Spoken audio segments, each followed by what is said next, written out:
Bonjour et bienvenue dans mon délire. Je vous rappelle que dans cette série, sans aucune expérience, je me suis dit que j'allais fabriquer une guitare classique espagnole, acoustique bien sûr, à cordes nylon, et très inspiré en fait des modèles du maître luthier espagnol du 19e, Torres. On continue aujourd'hui à bosser sur la rosette qui prend quand même un certain temps.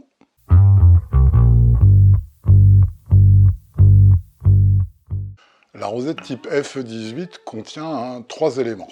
On a fait, il y a 2 sessions, les petits échiquiers centraux. On a fait la dernière fois une pièce très très fragile qui sont les petits carrés qui bordent la rosette type F18. Et il nous reste à faire le troisième, et le troisième c'est herringbone, c'est-à-dire arête de hareng pour les Américains, Ishikawa, arête de poisson pour les Japonais. On va appeler ça des flèches ou des arêtes comme vous préférez, mais on peut appeler ça des flèches aussi, c'est un motif en forme de flèche. Et si vous vous souvenez bien, on avait préparé une nouvelle pile de plaquage qu'on avait collée, où là on avait mis du 0,9 pour le verre et du 0,6 pour le sycomore naturel. C'est avec ça qu'on va bosser ces fameuses arêtes de poisson ou ces fameuses flèches. Pour l'instant, on a une pile avec les plaquages qui courent longitudinalement. Et ce qu'on voudrait, c'est qu'ils soient à un angle. Donc la première opération, ça va consister à couper, un petit peu comme si on coupait un manche pour donner l'angle à la tête. Et on va prendre 9 degrés. Ce qui m'a l'air pas mal.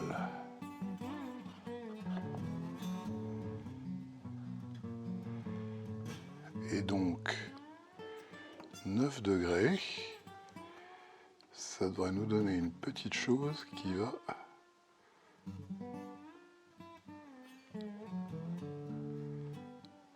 pile poil ici.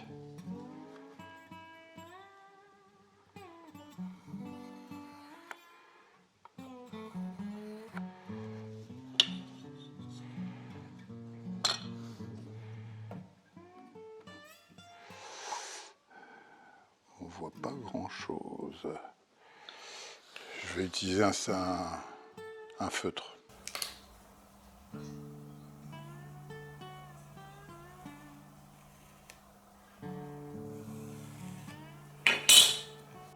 Voilà, on voit nettement mieux. Donc on va aller couper ça à la scie à ruban. Vous voyez que, en prenant un petit peu de marge, c'était pas mal d'avoir des trucs qui fassent 20 cm de long.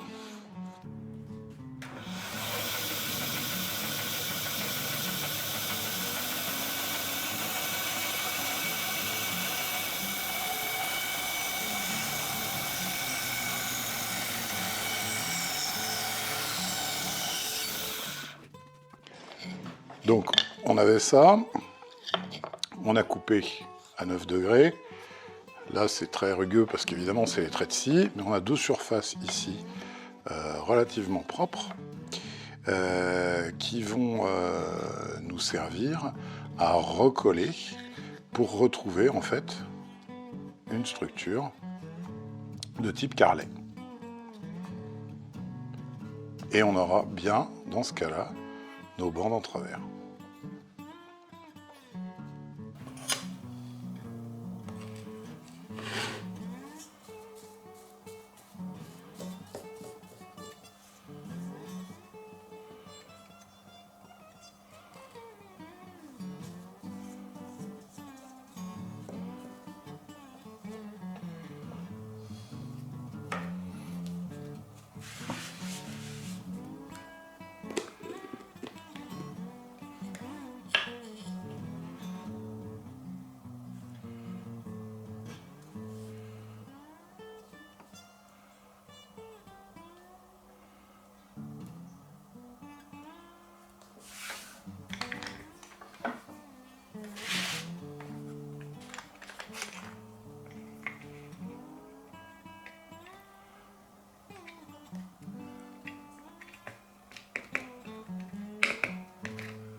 Et là, on fait bien attention qu'il n'y ait pas de mouvement. Parce que ce qu'on veut, c'est que nos bandes qui sont maintenant en travers, là, comme ça, bandes blanches et vertes, elles soient bien perpendiculaires à cet axe-là. Quand on avait collé, évidemment, cette surface-là et cette surface-là, elles étaient brutes de sciage. Et donc, technique habituelle, avant de couper quoi que ce soit,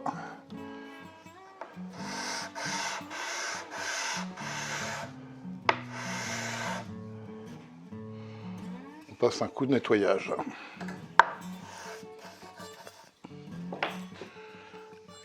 Et on va le faire 4 fois, après avoir coupé à chaque fois, puisqu'on va avoir 4 bandelettes. Et on a réglé à 1 mm pour avoir un petit peu de marge. Au final, ces petites bandelettes feront 0,7.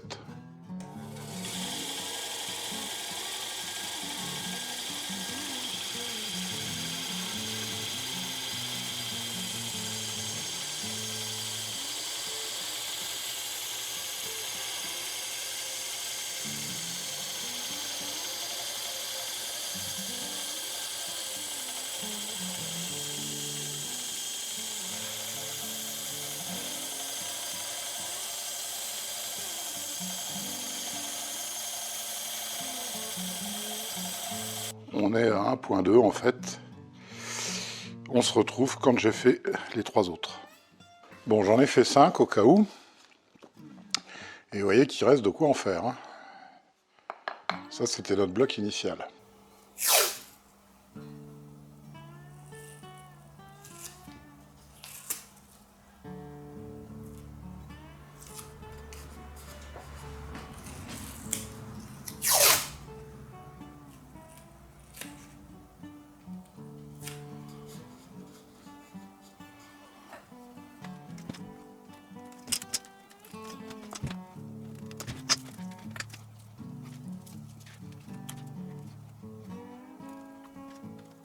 Là, j'ai fabriqué un petit truc en bois dur qui est à 9 degrés.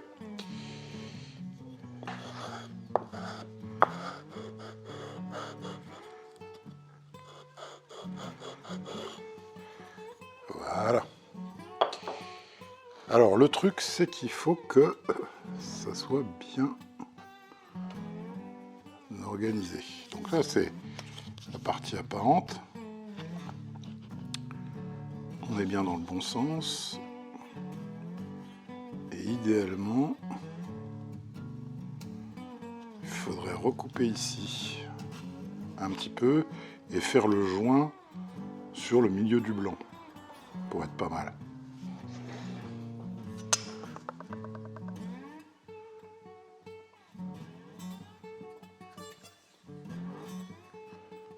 Donc il y en a un qu'on va biseauter dans ce sens-là, c'est-à-dire partie brute de sciage sur le dessus.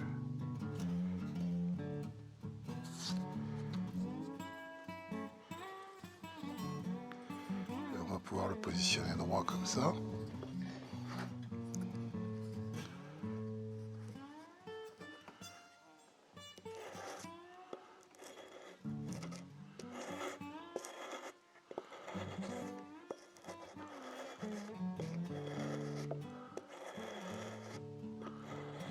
Et l'autre, ça va être la partie rugueuse en dessous.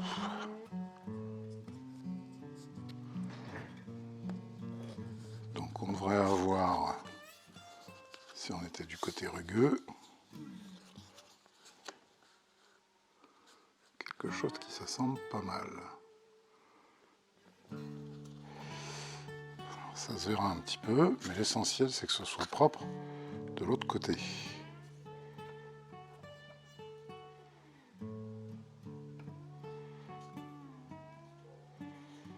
Et là c'est carrément bien. On peut en coller un.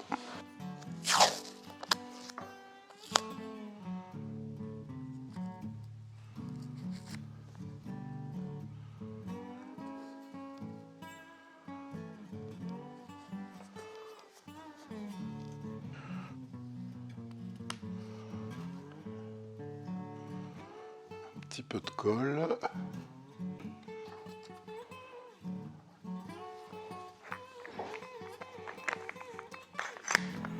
Et on attend demain pour faire rajouter la longueur suivante.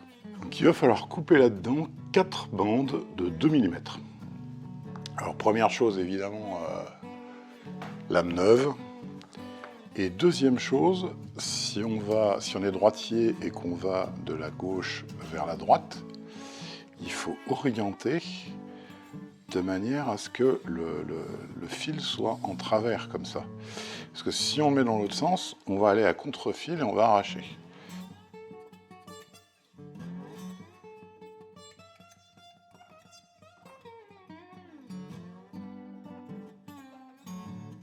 La règle exprès pour découper du plaquage, et on utilise un de nos bouts de plaquage pour la rendre stable.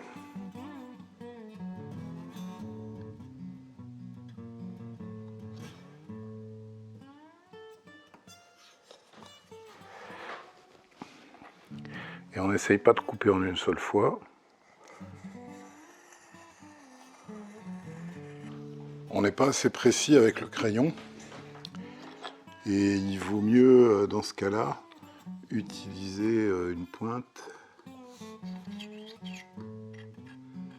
et faire 2 petites marques.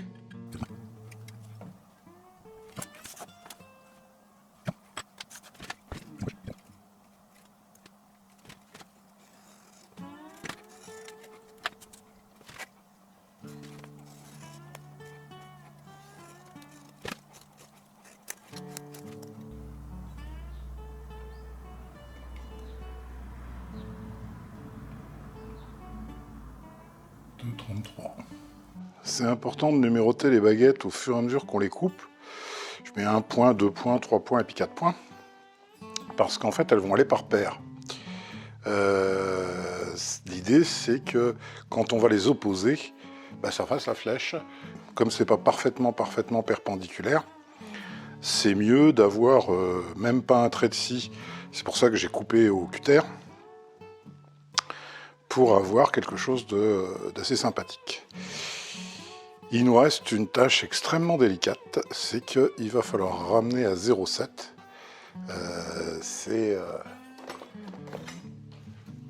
Ces 2 baguettes qui font en ce moment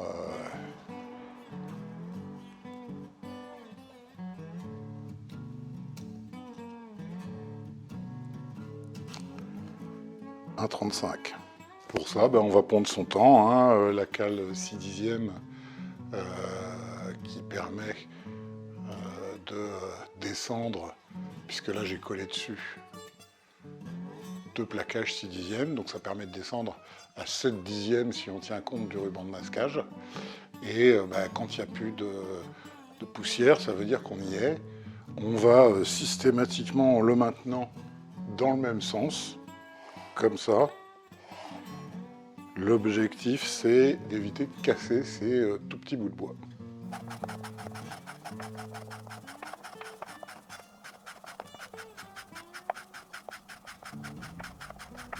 Une technique alternative, ça consiste à poncer, puis à découper. Cette technique, elle a un avantage, c'est d'abord on risque moins de casser. Et le deuxième avantage, c'est qu'on est sûr que les 2 côtés de nos flèches, qui seront découpées l'un à côté de l'autre, auront la même épaisseur, et donc on aura des flèches plus régulières comme ça. Et on va en coller un de chaque paire sur du 3/10. Nos demi-arêtes de poisson ont été collées sur du 3/10. Et là, au cutter, on va les découper proprement.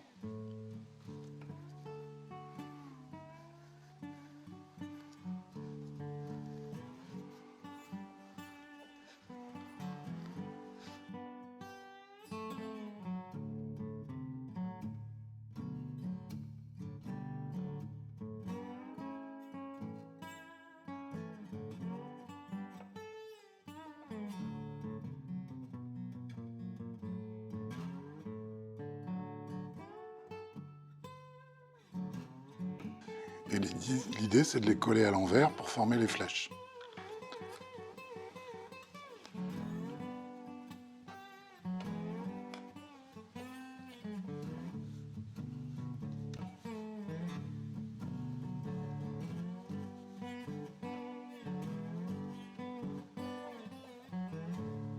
On s'assure qu'on est pile au bout, l'un en face de l'autre.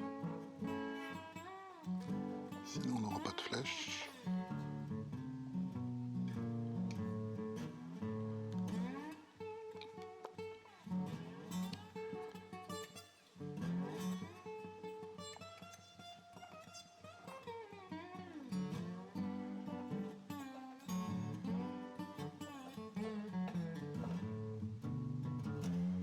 Voilà, on est pas mal.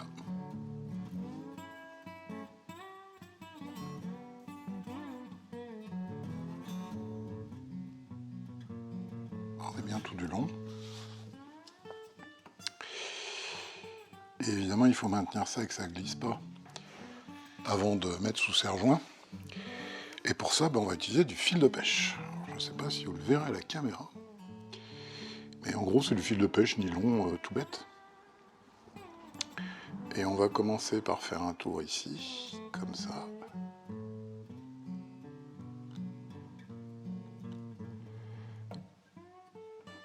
Et ensuite, on va entourer.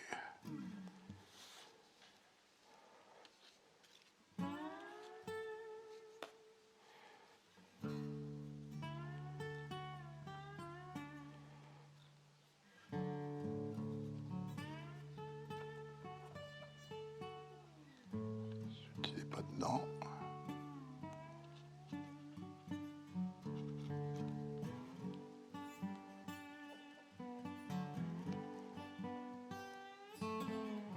Voilà. En tendant le fil de pêche, en fait, on va assurer que ça ne bouge plus. Parce qu'il y a toujours le risque, bien sûr, au serre-joint que ça se décale et là, on aurait tout perdu. On n'aurait pas des flèches, on aurait des trucs bizarres.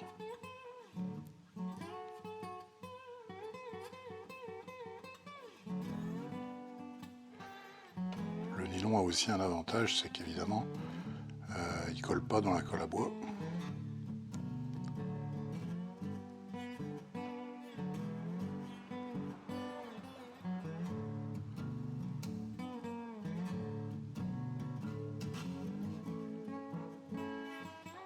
Et au bout, on fait un nœud.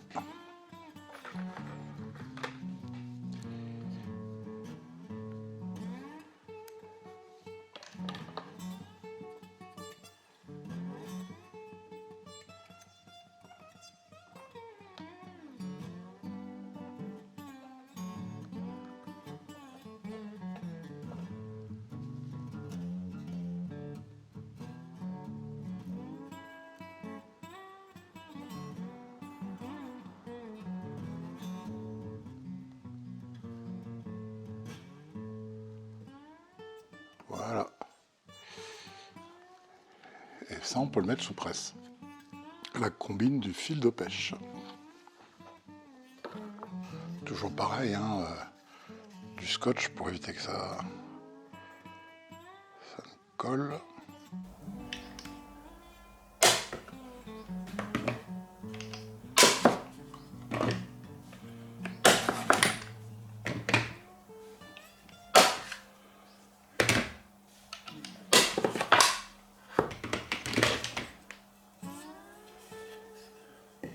Après collage, on peut retirer le petit fil de nylon, qui lui, bien sûr, n'a pas collé.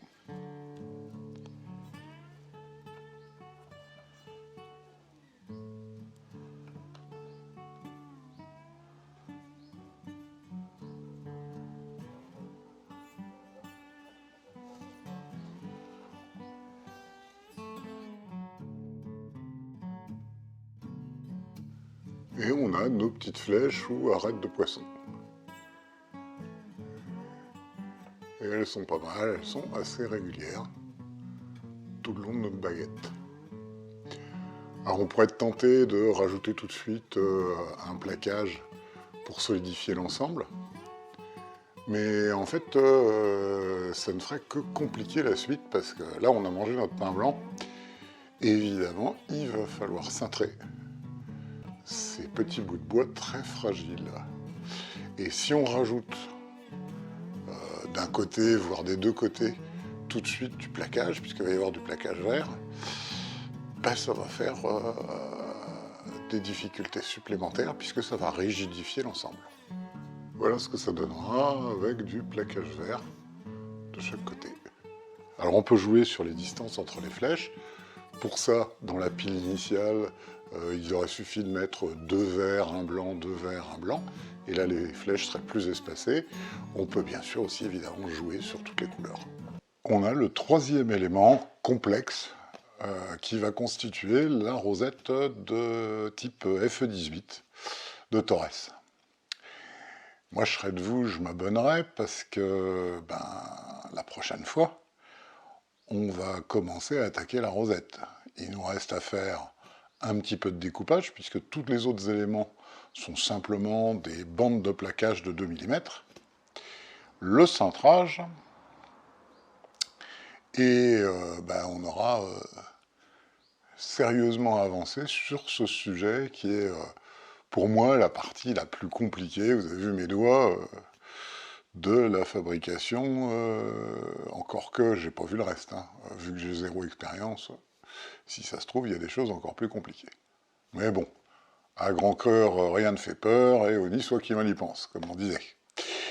Vous en profitez aussi, puisque il y a des nouvelles choses toutes les semaines, à aller faire un tour sur la boutique pour vous acheter une ou deux tables, une ou deux touches, pour fabriquer des guitares un petit peu exceptionnelles. À la prochaine fois.